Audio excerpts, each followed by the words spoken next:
নমস্কার, নিউজ প্রাইমে আপনাদের স্বাগত। আমি সঞ্জয় রয়েছি আপনাদের সাথে। এই মুহূর্তে আমরা রয়েছি কলকাতার বরানগর অঞ্চলে, যেখানে আজ হিগাওয়ান্না গোজুরিও ক্যারাটেডো ফেডারেশন অফ জাপান দ্বারা স্বীকৃত হিগাওয়ান্না ক্যারাটেডো গোজুরিও ক্যারাটেডো ইন্ডিয়ার উদ্যোগে এক বেল গ্রেডেশন, অ্যাডভান্স ট্রেনিং এবং এক্সাম, নাম শুনেই বুঝতে পেরেছেন ক্যারাটের বিষয় অর্থাৎ মার্শাল আর্টস, যাদের সহযোগিতা ছাড়া এই যে আজকে এই কর্মযজ্ঞ হচ্ছে সেটা সম্ভবপর হতো না। সঙ্গে রয়েছেন তারা।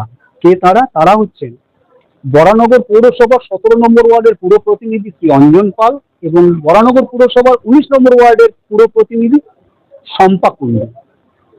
কথা বলে নেব তাদের সাথে। অঞ্জনবাবু, প্রথমে নিউজ প্রাইমে আপনাকে স্বাগত। Thank you. আচ্ছা, এই যে আজকে এখানে এই যে ছোট ছোট বাচ্চাদের যেটা দেখছেন যে ক্যারাটে ট্রেনিং, এটা আজকের দিনে কতটা অপরিহার্য? আমি অভিভূত এবং আপ্লুত যে আমি প্রথমেই দেবলের নামটা যদি না বলি তাহলে অন্যায় করা হবে। দেবল আমার খুব প্রিয় একজন ভাই। ও যেভাবে দিনের পর দিন পরিশ্রম করে এই ক্যারাটে প্রশিক্ষণ কেন্দ্রটাকে গড়ে তুলেছে, আমি অভিভূত এবং আনন্দিত।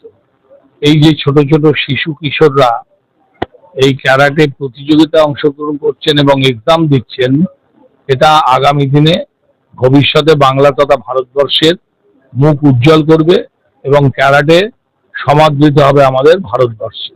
তার কারণ, বেশ কিছু বছর আগে আমি জানতাম যে জাপান, চীন, কোরিয়া এই সমস্ত দেশগুলোতেই ক্যারাটে হয়, কিন্তু গত কয়েক বছরের মধ্যেই দেবলদের মতো যুবকদের মতো প্রচেষ্টায় ক্যারাটে যেভাবে এগিয়ে এসছে বাংলার বিভিন্ন ছাত্রছাত্রীরা, এটা এদের অত্যন্ত প্রশংসনীয় এবং বাংলা তথা ভারতবর্ষে ক্যারাটের জনপ্রিয়তা লাভ করেছে, এটা আমরা সত্যি অভিভূত। আরেকটা বিষয় না বললে খুব অন্যায় করা হবে। এই যে ছোট ছোট শিশু কিশোররা এসছেন, এদেরকে প্রশিক্ষণ কেন্দ্রে নিয়ে আসবার জন্য যাদের অনুপ্রেরণা সব থেকে বেশি, সেটা হচ্ছে তাদের পিতামাতারা। আমি আজকের এই অনুষ্ঠান কেন্দ্র থেকে তাদেরকেও আমি আন্তরিক অভিনন্দন এবং শুভেচ্ছা জানাচ্ছি। অঞ্জনবাবু, এই যে আপনি যেটা বললেন যে আজকে আর ভারতবর্ষ পিছিয়ে নেই, বাংলা তথা ভারতবর্ষ পিছিয়ে নেই যে মার্শাল আর্টসে, আগামী দিনে এরাই হয়তো আন্তর্জাতিক স্তরে ভারতবর্ষে তথা বাংলার নাম উজ্জ্বল করবে। এই যে প্রশিক্ষণ হচ্ছে, ক্যারাটে শেখানো হচ্ছে বা সেলফ ডিফেন্স শেখানো হচ্ছে, এই ক্ষেত্রে এটা তো ব্যক্তিগত উদ্যোগ। এই ক্ষেত্রে সরকারি সহযোগিতা যদি কিছু পাওয়া যায়, সেক্ষেত্রে কি আরো বেশি মানুষকে বা আরো বেশি বাচ্চাদের এর মধ্যে ইনক্লুড করা সম্ভবপর বলে আপনার মনে হয়? আমি সর্বভারতীয়ের কথা বলতে পারবো না, কিন্তু পশ্চিমবঙ্গ সরকারের মাননীয় মুখ্যমন্ত্রী শ্রীমতী মমতা বন্দ্যোপাধ্যায়, আমি দেখেছি নেতাজি ইন্ডোর স্টেডিয়াম বা আরো কয়েকটা স্থানে তিনি ক্যারাটে যারা প্রশিক্ষণ নেন তাদেরকে অনুপ্রাণিত করবার জন্য তিনি কিন্তু নিজে হাজির হয়েছেন এবং ক্যারাটের প্রশিক্ষণ যাতে দ্রুত আমাদের বাংলার প্রত্যেকটি গ্রামে গঞ্জে শহরে শহরতলিতে পৌঁছে যায়, সেই জন্য তিনি কিন্তু ক্রীড়া দপ্তরকে যেমন নির্দেশ দিয়েছেন, তিনি ব্যক্তিগতভাবেও উদ্যোগ গ্রহণ করেছেন। তার কারণ, আমাদের মুখ্যমন্ত্রী একজন ক্রীড়া প্রেমী মানুষ, আর ক্যারাটে একদিকে যেমন সুরক্ষা বজায় রাখবে, আরেকদিকে এই ক্যারাটে আন্তর্জাতিক স্তরে যেভাবে আজকে উত্তরণ ঘটেছে, বাংলা তথা ভারতবর্ষের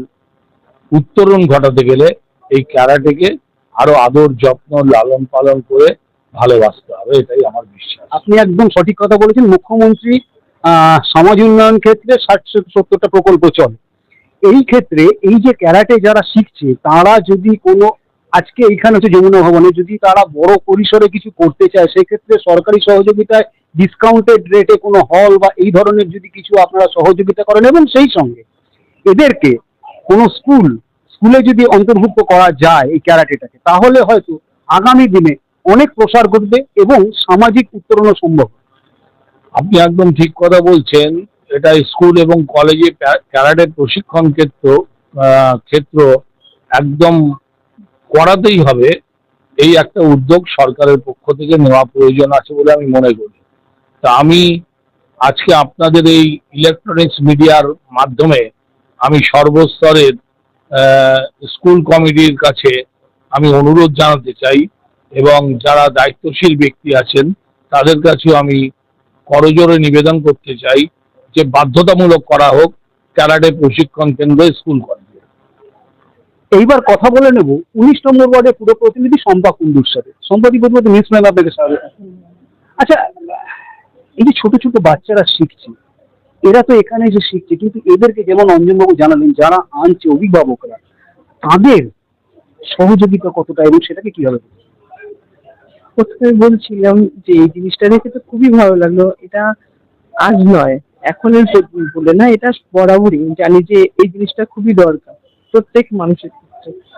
তো বলছিলাম গার্জিয়ানদের জন্য, হ্যাঁ, গার্জিয়ানদের যদি কোনো সময় কোনো কিছুতে আমাদের কাছে জানান, সেটা আমরা উপর মহলকে অবশ্যই জানানোর চেষ্টা করি। আপনি নিজে একজন মহিলা, আজকের দিনে দাঁড়িয়ে বিশেষত মহিলাদের ক্যারাটে শুধু একটা স্পোর্টস নয়, আত্মরক্ষার একটা কৌশল, সেলফ ডিফেন্সও বটে, সেটা কতটা অপরিহার্য আজকের দিনে দাঁড়িয়ে নারী পুরুষ উভয়ের জন্য? প্রথমে বললাম আজকের দিনের জন্য নয়, এটা আমাদের মানে আমরা যখন ছোটবেলা তখন থেকেই দেখেছি এই জিনিসটা, হয়তো আমরা করে উঠতে পারিনি। তো প্রযোজ্য বলতে সবসময় এটা দরকার, নিজের একটা আত্মরক্ষা ব্যাপার তো থাকেই। যদি কিভাবে আহ, আপনারা পুরসভাগতভাবে এদের পাশে বা এদের সঙ্গে সহযোগিতা করতে প্রস্তুত, সেটা কিভাবে যদি একটু অল্প কথায় বলেন?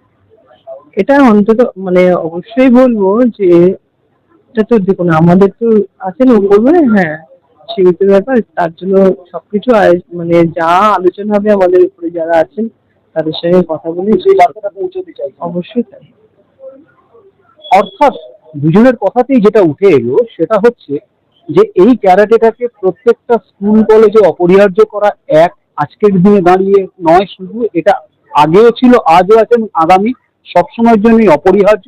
আরেকটা যেটা কথা, যে সরকার সরকারিভাবে এবং পুরসভাগতভাবে সব ধরনের সহযোগিতা করতে প্রস্তুত এনারা এই ক্যারাটে স্পোর্টস তথা আত্মরক্ষার কৌশলকে করায়ত্ত করতে আগামী প্রজন্মের জন্য। ভিডিও জার্নাল সাথে নিউজ প্রাইমের জন্য সঞ্জয় সাহা, বরানগর।